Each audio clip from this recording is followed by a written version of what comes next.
اعوذ باللہ من الشیطان اللعین الرجیم بسم اللہ الرحمن الرحیم الحمد للہ رب العالمین الصلاة والسلام علی اشرف الانبیاء والمرسلین وعلی آلہ طیبین الطاہرین المعصومین الذین اذهب اللہ عنہم الرجس وطہرہم تطہیرا اللہم صل علی محمد وآل محمد اللهم اخرجنا من الظلمات الوهم واكرمنا بنور الفهم اللهم افتح علينا ابواب رحمتك وانشر علينا خزائن علومك برحمتك يا ارحم الراحمين. السلام على الحسين وعلى علي بن الحسين وعلى اولاد الحسين وعلى اصحاب الحسين. عزیزان محترم، نہایت اہم موضوع پر گفتگو جاری ہے اور وہ اولاد کی تربیت ہے. بیان ہوا اولاد کی تربیت کے 3 مراحل ہیں. ایک مرحلہ بچے کا نطفہ ٹھہرنے سے پہلے کچھ ایسے اقدامات کرنا ہے جو در واقع بچے کی تربیت پر اثر انداز ہوتے ہیں. ایک مرحلہ تربیت کا ماں کے رحم میں ہے، انسان ایسے اقدامات کرے کہ اس بچے کی ماں کے رحم میں تربیت ہو. اور ایک مرحلہ اس بچے کا اس دنیا میں آنے کے بعد کا مرحلہ ہے، جب یہ اس دنیا میں پیدا ہو جاتا ہے تب اس کی تربیت کے مراحل ہیں. لیکن آغاز تربیت جو ہے وہ بچے کا نطفہ ٹھہرنے سے پہلے ہے. لہذا بیان ہوا کہ یہاں علماء مراقبہ بیان کرتے ہیں، کہتے ہیں انسان کو 40 دن تک اپنا خاص خیال رکھنا چاہیے، خود کو حلال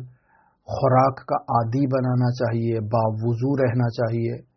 قرآن مجید کی تلاوت کرنی چاہیے، قرآن مجید سے متمسک رہنا چاہیے، قرآن مجید کو اپنے ہمراہ رکھنا چاہیے، محرمات سے اجتناب کرنا چاہیے، واجبات کی ادائیگی میں دقت کرنا چاہیے، فضائل اخلاقی کو اپنے وجود میں ڈھالنے سے پہلے رذائل اخلاقی سے خود کو دور رکھنا چاہیے. یہ 40 دن کا انسان اگر مراقبہ کر لے، اور 40 دن کا مراقبہ مرد اور عورت دونوں کے لیے ہے، دونوں رذائل اخلاقی سے خود کو پاکیزہ کر کے فضائل اخلاقی سے اگر خود کو آراستہ کریں گے تو یہ دونوں میاں بیوی نورانی ہو جائیں گے، اخلاق الہی سے خود کو منور کر لیں گے. اب اگر یہ دونوں ان خاص شرائط کے ساتھ جسے ہم بیان کر چکے آپس میں آمیزش کرتے ہیں، آپس میں معانقہ کرتے ہیں، آپس میں جسمانی تعلق قائم کرتے ہیں، ازدواجی تعلق قائم کرتے ہیں، مقاربت کرتے ہیں، تو ایسے میں ان کے ہاں جو بچہ پیدا ہوگا وہ بچہ نورانی ہوگا، وہ بچہ پاکیزہ ہوگا. اس کے لیے بہت اہتمام کیا ہے ان والدین نے. لہٰذا اگر والدین چاہتے ہیں کہ ان کے ہاں صالح اولاد ہو تو اس صالح اولاد کے حصول کے لیے والدین کو بہت محنت کی ضرورت ہے. پہلا مرحلہ بیان ہو چکا کہ انسان نے کیا کرنا ہے. دوسرا مرحلہ انسان کا نطفہ ٹھہر چکا ہے، خاتون کے وجود میں بچہ پل رہا ہے، بڑا ہو رہا ہے، نشو و نما پا رہا ہے.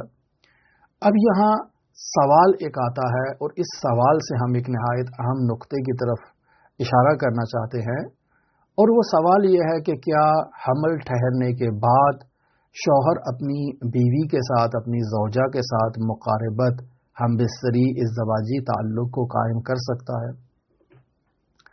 بنیادی طور پر عزیزان محترم اس سوال کا جواب آپ کو اپنی لیڈی ڈاکٹر سے حاصل کرنا ہے اور خاتون کو اس سے پوچھنا ہے کہ میری کیا کنڈیشن ہے اور کیا پوزیشن ہے اور کیا حالت ہے، اور میرا شوہر میرے قریب آنا چاہتا ہے اور کیا اس کی شرائط ہے، کیا اس کا طریقہ کار ہے. ایک فطری رابطہ ہے، ازدواجی رابطہ ہے، ایک جنسی تعلق ہے میاں بیوی کا، اس سے منع نہیں کیا جا سکتا. لیکن بس اوقات بعض خواتین کی ایسی کنڈیشن ہوتی ہے، ایک ایسی کیفیت ہوتی ہے حمل کے دوران کہ اگر اس کیفیت میں ان کے ساتھ مقاربت کی جائے تو ممکن ہے کہ اس جنین کے لیے نقصان دہ ہو جو اس خاتون کے وجود میں پل رہا ہے. تو بہتر ہے ڈاکٹر سے مشورہ کیا جائے، ڈاکٹر خاتون کی جو کیفیت ہے، جو اس کے بدن کی ضروریات ہیں یا جو بدن کی کیفیات ہیں ان کا جائزہ لے، ان کا معائنہ کرے. اس کے بعد وہ خاتون کو ہدایات جاری کر دے کہ اگر آپ لوگ آپس میں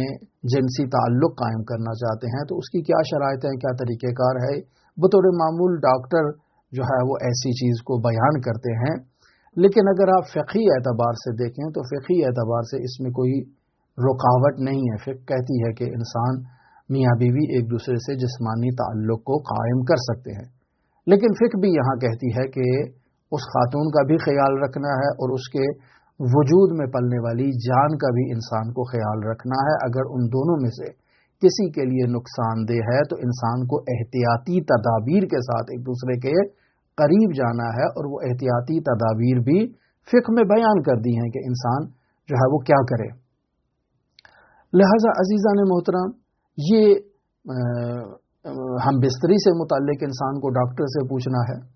اور فقہی اعتبار سے بتا دیا کہ اسلام اس بات کو جو ہے وہ نہیں روکتا، لیکن دینی تعلیمات کے مطابق یہ بچہ جو اس خاتون کے وجود میں ابھی پل رہا ہے، اس بچے کی تربیت پر اس جسمانی تعلقات کا نیگیٹو اثر نہ ہو، اس کے لیے بیان یہ کیا جاتا ہے کہ دونوں زوجین آپس میں ایک دوسرے کے ساتھ جو جسمانی تعلق قائم کرنا چاہ رہے ہیں، دینی تعلیمات کی روشنی میں یہ دونوں باوضو ہو کر ایک دوسرے کے قریب جائیں۔ جب دونوں باوضو ہو کر ایک دوسرے کے قریب جائیں گے تو یہ بچہ نورانی رہے گا۔ رسول خدا صلی اللہ علیہ وآلہ وسلم سے روایت ہے، مرحوم شیخ حر عاملی نے وسائل الشیعہ جلد نمبر 20 صفحہ نمبر 252 پر اس روایت کو بیان کیا ہے کہ جہاں رسول خدا صلی اللہ علیہ وآلہ وسلم امیر المؤمنین کے ذریعے سے ہمیں وصایا اور نصائح بیان کر رہے ہیں اس ازدواجی تعلقات سے متعلق، تو وہاں رسول خدا فرما رہے ہیں فلا تجامعها الا وانت علی وضوء، کہ تم اس خاتون کے قریب مت جاؤ مگر اس حالت میں کہ آپ وضو کی حالت میں ہو۔ فلا تجامعها، اس سے جمع نہ کرو، وانت الا وانت علی وضوء، مگر یہ کہ تم وضو کی حالت میں ہو۔ اب یہ خاتون جس سے انسان کو جمع کرنے سے منع کیا جا رہا ہے اور بیان کیا جا رہا ہے کہ وضو کی حالت میں ہو، یہ خاتون دونوں طرح کی ہو سکتی ہے، حاملہ بھی ہو سکتی ہے اور بغیر حمل کی بھی ہو سکتی ہے، لیکن یہاں رسول خدا فرما رہے ہیں فَإِنَّهُ إِنْ قُضِيَ بَيْنَكُمَا وَلَدٌ، کہ اگر اس جمع سے تمہارے درمیان ولد کا فیصلہ ہو جائے اور بیٹا ٹھہرے، یکون اعمی القلب وبخیل الید، اگر آپ بغیر وضو کے ایک دوسرے کے قریب جائیں گے اور اس تعلق سے آپ کو اولاد ہوگی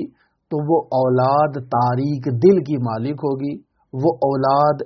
جو ہے وہ بخیل ہوگی۔ لہذا اگر انسان یہ چاہتا ہے کہ اس کی اولاد بخیل نہ ہو، اس کی اولاد تاریک دل کی مالک نہ ہو، تو اسے اسلامی آداب کی رعایت کرتے ہوئے عورت کے قریب جب جانا ہے تو باوضو ہو کر جانا ہے۔ بس فلا تجامعها الا وانت علی وضوء، کہ تم ان کے ساتھ جمع نہ کرو مگر یہ کہ وضو کی حالت میں ہو۔ بس وہ عورت حاملہ بھی ہو سکتی ہے، وہ عورت غیر حاملہ بھی ہو سکتی ہے، لیکن انسان کو وضو کے ساتھ اس کے قریب جانا ہے تاکہ یہ بچہ نورانی دل کا مالک ہو، بخیل نہ ہو۔ لہذا یہ روایت اس بات کی تاکید کرتی ہے کہ انسان کے جو نسل کی اس دنیا میں آمد ہے اس کے خاص مراحل ہیں، انسان کو اس کا خاص خیال رکھنا ہے۔ دوسرا اہم موضوع جسے بیان کیا جا سکتا ہے وہ ہے استغفار۔ اگر والدین الزوجین کثرت کے ساتھ جو ہے وہ پاکیزگی اختیار کرنے کے لیے استغفار کریں گے تو اگر انسان کے گناہ ہیں تو اس استغفار کے نتیجے میں وہ گناہ جھڑتے جائیں گے اور انسان پاکیزہ ہوتا جائے گا۔ لہذا والدین جس قدر زیادہ استغفار کریں گے ان کے وجود میں پاکیزگی میں اضافہ ہوگا، اور ایک حاملہ خاتون اگر استغفار کرتی ہے تو اس استغفار کے نتیجے میں اس خاتون کی پاکیزگی کے ساتھ اس کے وجود میں پلنے والی وہ جان، وہ جنین، وہ بھی پاکیزہ ہوگا۔ لہٰذا ضروری ہے کہ والدین باوضو ہو کر ایک دوسرے کے قریب جائیں، اعوذ باللہ من الشیطان اللعین الرجیم استعاذہ کریں، بسم اللہ الرحمن الرحیم کہیں، یعنی اللہ سے مدد لیں۔ وہ دعائیں جو ہم پہلے بیان کر چکے حمل کے اس مباشرت کے آغاز سے پہلے، ان دعاؤں کی قرأت کی جائے۔ اللہ تبارک و تعالیٰ سے یہ تقاضا کیا جائے کہ اللہ اس عمل آمیزش میں، مجامعت میں شیطان کو شریک قرار نہ دے۔ اللہ اس عمل مجامعت کے نتیجے میں منعقد ہونے والے نطفے کے طفیل اللہ جو اولاد دے رہا ہے، جو بچہ دے رہا ہے، اللہ اس کو تندرست، صحیح، سالم اور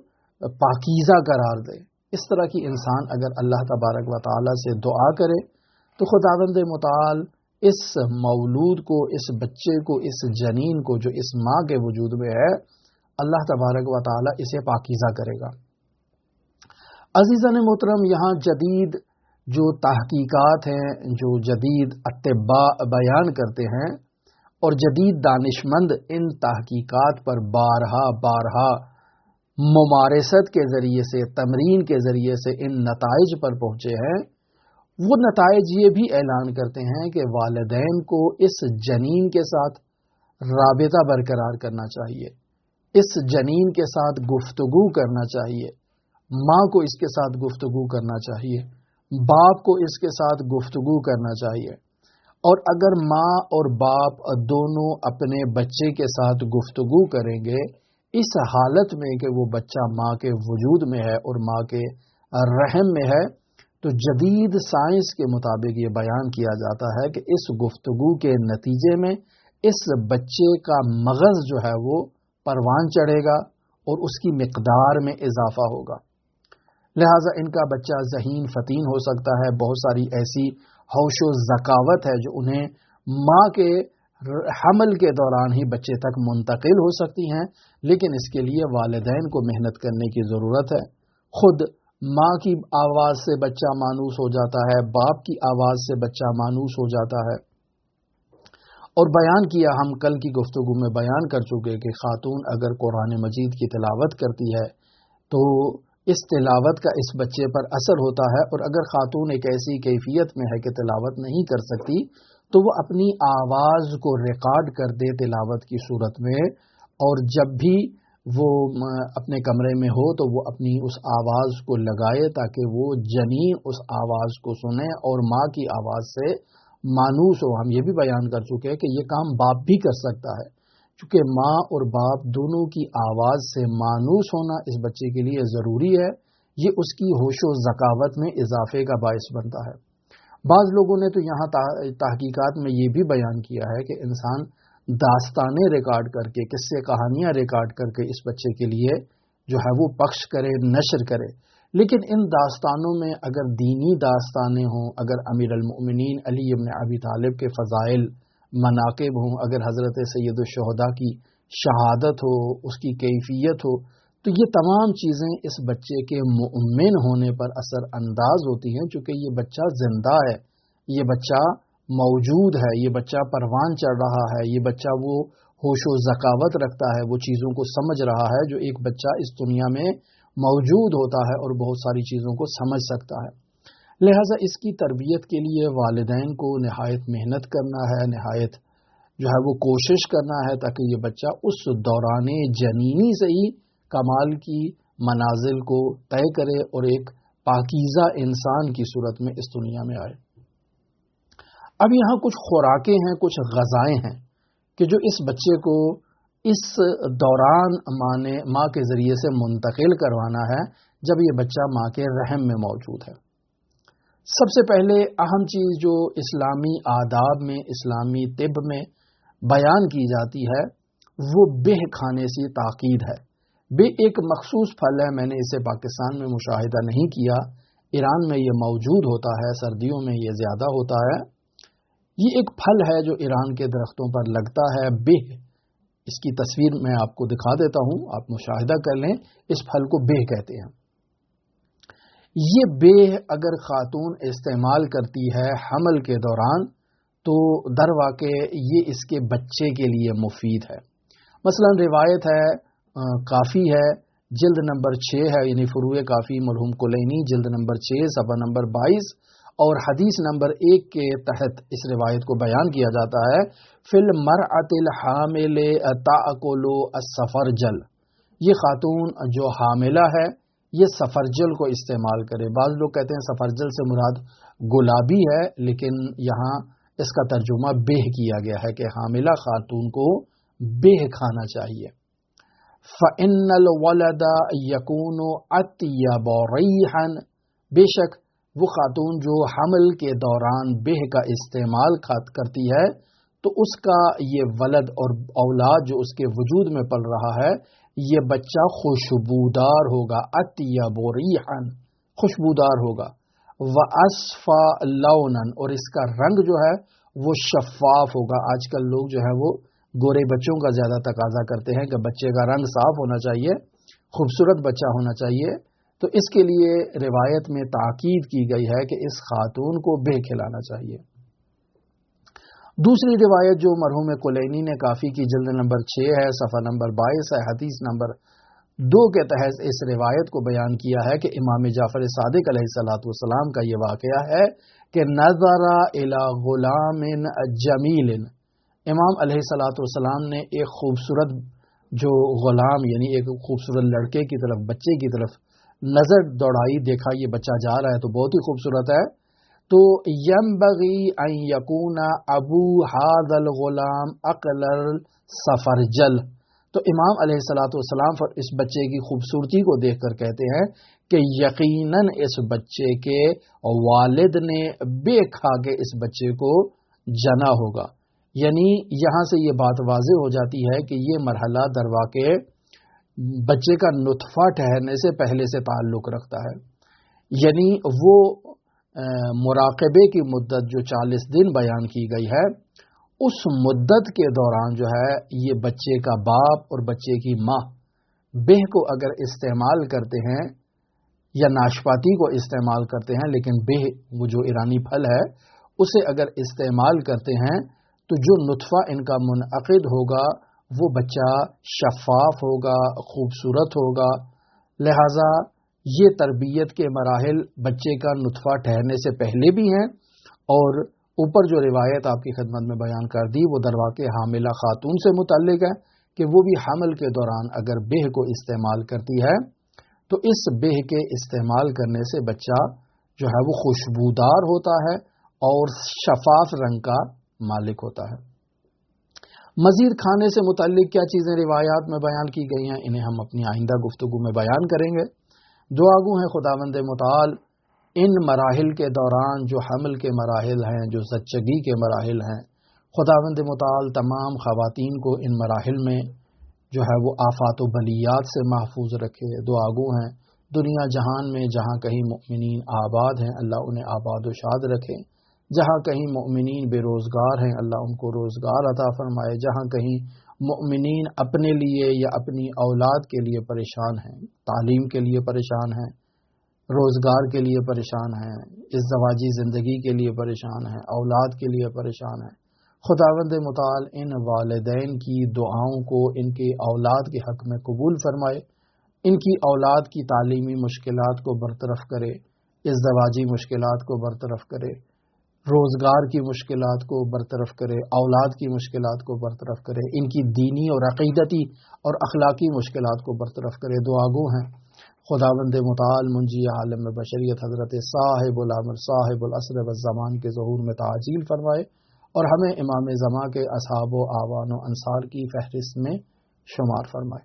اللہم صلی علی محمد وعلی محمد وعجل فرج قائم آل محمد۔